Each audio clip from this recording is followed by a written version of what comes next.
Does God send disasters to punish the world today? Dr. Glaze. That's a very good question. And I know with the things that we see going on in the world today, that question is in the minds of many people. I want to begin by saying that, God created the laws of nature, and that because there are laws of nature, disasters naturally happen. Earthquakes are a result of, the plates in the earth shifting. Hurricanes are a result of weather patterns. So, those things happen naturally. And they may happen at a time when things are going awry in a certain place.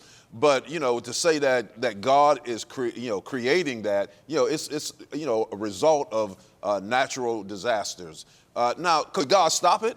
By all means, he could stop it. So, you look at things and I think the question might be, why does God not stop it? And I think that we would be hard pressed to say that God, when something happens, that God is sending that as a result of judgment, that he's judging people. I just think natural disasters happen. Now, but when we look in the book of Revelation, that there's all kind of natural disasters, and they are coming directly from God. So, if God desires to do it, he can do it. I just think that, and again, I don't know how everybody else feels. I just think sometimes we have to be a little careful about saying that God is sending judgment or punishment, because, ultimately we don't really know unless we have the mind of God.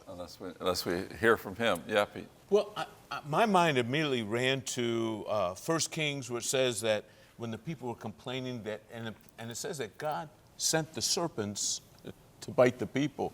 And Pharaoh. Stop complaining. Yeah, right. Pharaoh with the 10 plagues. So, and then in another case, God allowed a lying spirit to deceive the people. So again, God's sovereign.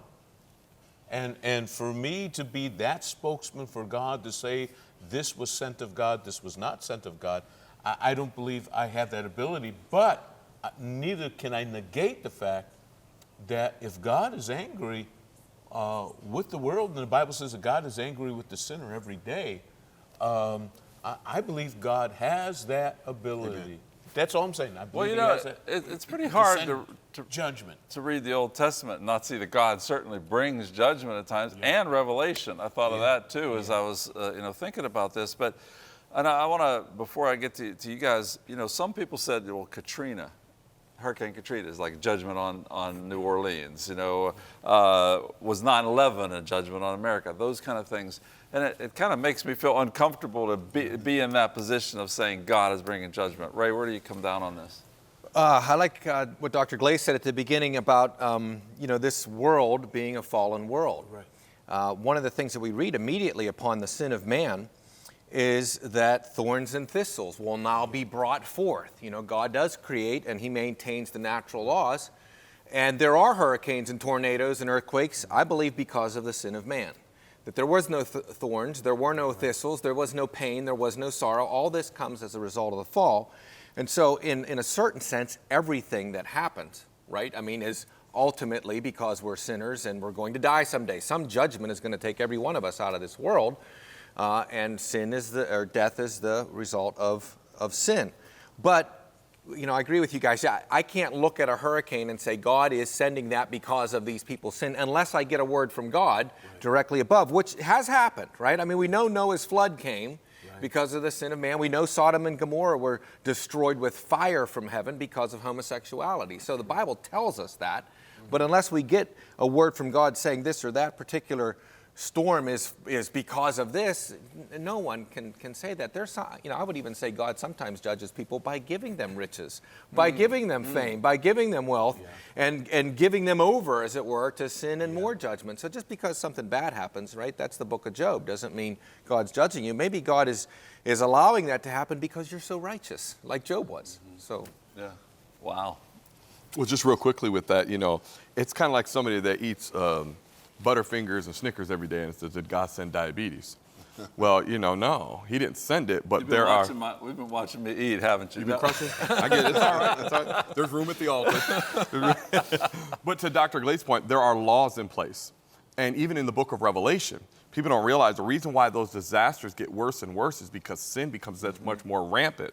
So God never intended this earth to be governed by sinful man. So the worse that it gets, the more the disasters happen because the earth is groaning.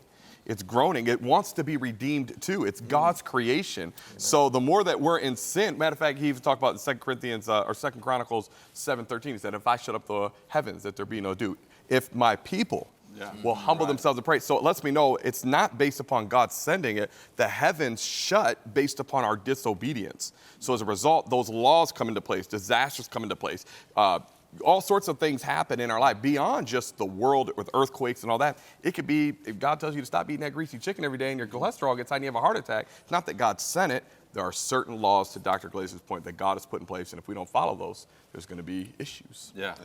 Good point. But it sounds like nobody here is ready to declare this disaster happened because of this sin in a particular place. And unfortunately, I've heard Christians run to that, and I don't think we should stay away from that, tying those two things together. Let's go to the next question.